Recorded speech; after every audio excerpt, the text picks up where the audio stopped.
Hi everyone, how are you. मैं हूं फरजाना और हम सीख रहे हैं इंग्लिश सेंटेंसेस जो आप डेली बात करने के लिए इस्तेमाल कर सकते हैं। पिछले लेसन में हमने प्रेजेंट परफेक्ट कंटिन्यूअस के सिंपल सेंटेंसेस यानी अफर्मेटिव सेंटेंसेस के बारे में पढ़ा था। आज हम प्रेजेंट परफेक्ट के नेगेटिव सेंटेंसेस के बारे में बात करते हैं। नेगेटिव सेंटेंस का स्ट्रक्चर क्या होगा? सबसे पहले आ जाएगा सब्जेक्ट। सब्जेक्ट के बाद हम हैज नॉट बीन, नॉट को हैज और बीन के दरमियान में नॉट हमारा आ जाएगा हैज नॉट बीन या फिर have not been plus verb की आईएनजी फॉर्म, फर्स्ट फॉर्म के साथ आईएनजी का इजाफा होगा प्लस सब्जेक्ट प्लस सिंस या फॉर में से अकॉर्डिंग टू द टाइम हम यूज करेंगे। So let's start sentences. वो कल से स्कूल नहीं जा रहे हैं। वो कल से स्कूल नहीं जा रहे हैं, वो प्लूरल है, उसके लिए हम यूज करेंगे दे के साथ हमेशा हैव यूज होता है। They have not been going to school since yesterday. कल के बारे में हम जानते हैं कि कौन सा कल, गुजरा हुआ कल, तो उसके लिए हम हमेशा सिंस यूज करेंगे।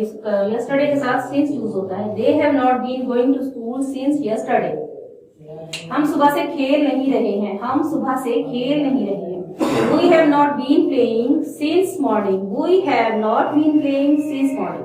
नेक्स्ट सेंटेंस हमारे पास तलबा 2 घंटे से शोर नहीं मचा रहे हैं। तलबा 2 घंटे से, अब हमारे पास टाइम है 2 घंटे, यानी कि कोई मेंशन टाइम नहीं है कि कौन सा वक्त है, कौन से 2 घंटे, तो उसके लिए हम फॉर यूज करेंगे। Boys have not been making a noise for 2 hours. Boys have not been making a noise for 2 hours.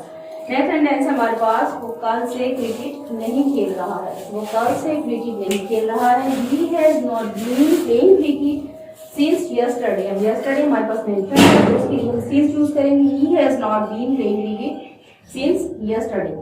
उसके बाद हम आ जाते हैं इंट्रोगेटिव सेंटेंसेस की तरफ, यानी कि सवालिया फिक्रात। उसका स्ट्रक्चर क्या होगा? उसका स्ट्रक्चर थोड़ा चेंज होगा नेगेटिव सेंटेंसेस से, क्योंकि ये सवालिया है। सवालिया में हम सवाल करते हैं तो सबसे पहले हम हैज या हैव यूज करेंगे। हैज या हैव में से एक, उसके बाद सब्जेक्ट, फिर बीन का इजाफा करेंगे, उसके बाद वर्ब की फर्स्ट फॉर्म आईएनजी फॉर्म, फिर उसमें ऐड करेंगे, उसके बाद ऑब्जेक्ट, फिर हम टाइम के अकॉर्डिंग सिंस या फॉर इस्तेमाल करेंगे और आखिर में हम कस्टमर मार्क का इजाफा करेंगे।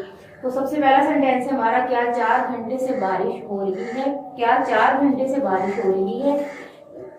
Has it been raining for 4 hours? Has it been raining for 4 hours? क्या लड़के 5 बजे से वर्जिश कर रहे हैं? अब इसमें हमारे पास 5 बजे यानी कि मेंशन टाइम है 5 बजे। क्या लड़के 5 बजे से वर्जिश कर रहे हैं? Have the boys been taking exercise since 5 o'clock? Have the boys been taking exercise since 5 o'clock? Mention time है तो उसके लिए सिंस यूज होगा 5 o'clock। क्या वो सुबह से ये नज़म ज़बानी याद कर रहा है? क्या वो सुबह से ये नज़म ज़बानी याद कर रहा है? Has he been learning this poem by heart since morning? Has he been learning this poem? ज़बानी याद करना by heart, ज़बानी याद करना by heart this poem since morning. क्या धोबी 2 घंटे से कपड़े धो रहा है? क्या धोबी वॉशिंग मैन 2 घंटे से, इसमें हमारे पास मुकर्रर वक्त नहीं है कि कौन से 2 घंटे हैं, किस दिन के किस टाइप के 2 घंटे हैं, तो उसके लिए हम फॉर यूज करेंगे। Has washerman been washing clothes for 2 hours? Has washerman been washing clothes for 2 hours? Guys, हमारा ये था हमारा आज का लेसन। होपफुली आप लोगों को समझ में आया होगा। इंशाल्लाह नेक्स्ट लेसन के साथ फिर हाजिर होंगे। तब तक के लिए इजाजत दीजिए और हमारे चैनल को जरूर सब्सक्राइब कीजिए और बेल आइकॉन को जरूर प्रेस करें ताकि अब ज्यादा से ज्यादा वीडियोस आप तक पहुंच सके।